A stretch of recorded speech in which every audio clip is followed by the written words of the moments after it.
School is an 18-year forced government training program that sterilizes the potential for brilliance in children.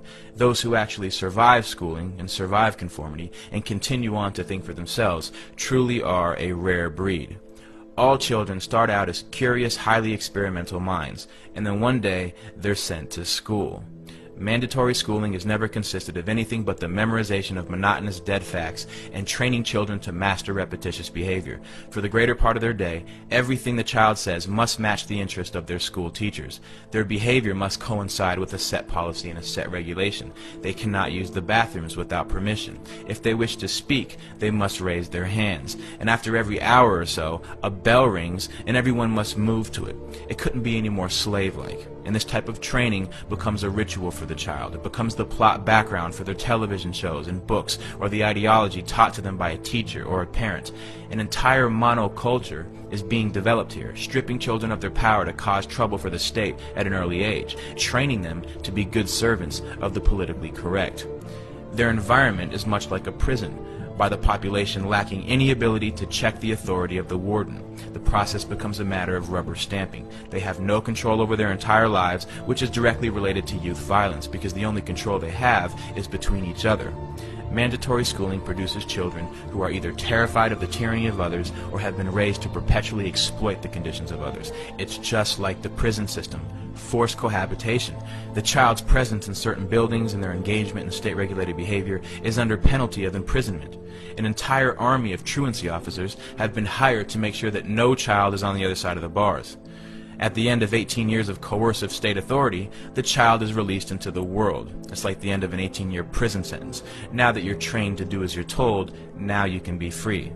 And the produce of these schools, or this state-controlled manufacturing operation, is a society willing to submit, to obey, and to listen. Forced behavior, which technically amounts to a type of slavery, will only inculcate a mindset of fear and terror.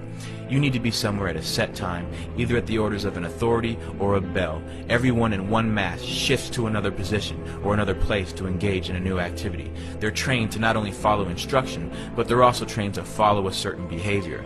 Rules, regulations, and laws are set for the children. They say you cannot do this to others. You can do this to others. This is acceptable. This is not acceptable. Standards of culture, morality, and behavior are imprinted into these new young minds that are in the blossoming stages of development. Their minds are being intercepted by the state and molded to conform to state standards. The first lesson they teach you is the orders of authority. The second lesson is to work with each other to achieve the desired ends of those in control.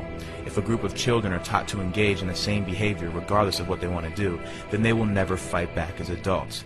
And this is your group of tenants who will live in roaches and never call the health inspector. This is your group of citizens who is easily terrified by police officers into voluntarily giving up their rights. This is your group of workers who surrender their lives to the corporation who tells them how to dress, how to speak, what time to wake up, which means they essentially tell you what time to go to sleep if they tell you what time to wake up. This is nothing new. These are the fruits of mandatory schooling. If we look into the roots of 19th century industrialism, the Civil War demonstrated to industrialists and financiers how a standardized population trained to follow orders without significant thought could be made to function as a money tree. It's no surprise that global power and corporate wealth is based on a third-rate educational system that works against developing individuals of true character and true intellect. Because the mindless bureaucrat or the thoughtless worker who will follow a system without question is the pattern that our system depends on. And this is what school produces. The system is not designed to educate the public, which is why federal and state bureaucracies call the shots, not the parents, not the local school boards. Every law is harshly enforced with maximum punishments. The tone of a principal is much like the tone of a warden, with no check on his authority. They will always have a way of using coercive ability to enforce a standard on the population. Strict punishment awaits any kid who disobeys this ruling force, and there is no doubt that an active student body reflects positively on school administrators. It's like factory floor men. They're fulfilling their quotas to the inspecting superintendent of the local school district.